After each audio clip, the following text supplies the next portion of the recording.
Hello, আসসালামু আলাইকুম guys. Brand promoter বারিশ হক এবং অবিশ্বাসের সম্পর্ক আসলেই ভালো নেই।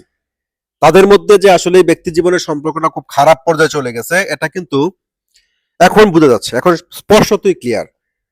এখন বারিশ হক আর অবিশ্বাসের সম্পর্কের মধ্যে যে একেবারেই ফাটল ধরেছে, এই সম্পর্ক যে খুব জঘন্য পর্যায়ে পৌঁছে গেছে, এটা এখন বলতে পারেন। আজকে বারিশ হকের যে আইডেন্টিটি, বারিশ হক আজকে ব্র্যান্ড প্রমোটার, মডেল, যেটাই বারিশ হকের জীবনে বারিশ হক অর্জন করেছেন, তার পিছনে অনেকের অবদান আছে। তার মধ্যে সবচেয়ে বেশি অবদান যার, সেটা হচ্ছে অবিশ্বাসের। অবিশ্বাসের ফিল্মি ক্যারিয়ারে বয়স 18 বছর। এই 18 বছরে অবিশ্বাস একটা ফ্যান বেস, তার একটা নিজস্ব পরিচিতি, তার একটা স্টারডম তিনি ক্রিয়েট করেছেন।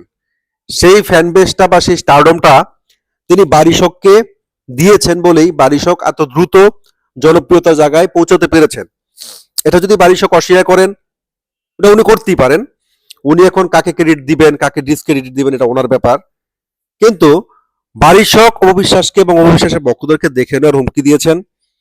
কারণ বারিশ হক যখন বুবলির সাথে কাজে যান, তখন বারিশ হককে সমালোচনার মুখে পড়তে হয়। এবং একজন তারকাকে সমালোচনাকে ভয় পাইলে চলে না, যেটা বারিশ হকের একটা ভুল। আমি বলবো বারিশ হকের একটা ভুল সিদ্ধান্ত। বারিশ হক বলছেন অবিশ্বাস বা অবিশ্বাসের ভক্তদেরকে তিনি দেখে নিবেন, কিন্তু বারিশ হক যেহেতু নিজেকে এখন স্টার দাবি করেন, বাংলাদেশের প্রথম শ্রেণীর একজন ব্র্যান্ড প্রমোটার দাবি করেন, একজন সেলিব্রিটি তিনি দাবি করেন, আমার উচিত ওনাকে এই বিষয়গুলো অ্যাভয়েড করা। কাজের ক্ষেত্রে আলোচনা সমালোচনা দুইটাই থাকে। আপনার ভালো কাজের যেমন প্রশংসা হবে, আপনার কোনো কাজ যখন ভক্তরা অপছন্দ হবে, তখন আপনাকে নিয়ে সমালোচনা হবে।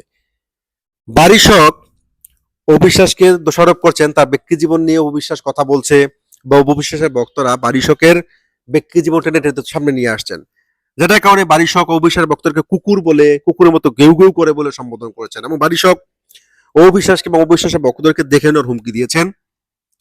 কিন্তু বারিশ হকের আজকের যে আইডেন্টিটি, বারিশ হকের আজকের যে অবস্থান, বারিশ হক আজকে যেখানে বিলং করেন, এই জায়গাটায় আসার জন্য যাদের অবদান, বারিশের জীবনে হয়তো অনেকের অবদান থাকতে পারে, কিন্তু তার মধ্যে সবচেয়ে বেশি অবদান হচ্ছে এই মেয়েটার।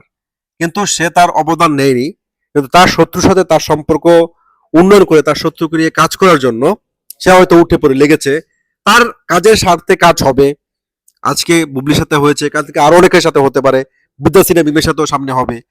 কাজ করতে গেলে মিডিয়াতে বিভিন্ন মানুষের সাথে কাজ করতে, কিন্তু ব্যক্তি অবিশ্বাসের প্রতি অকৃতজ্ঞতার কারণে বারিশ হককে বিভিন্ন রকম সমালোচনা স্বীকার করতে হয়েছে।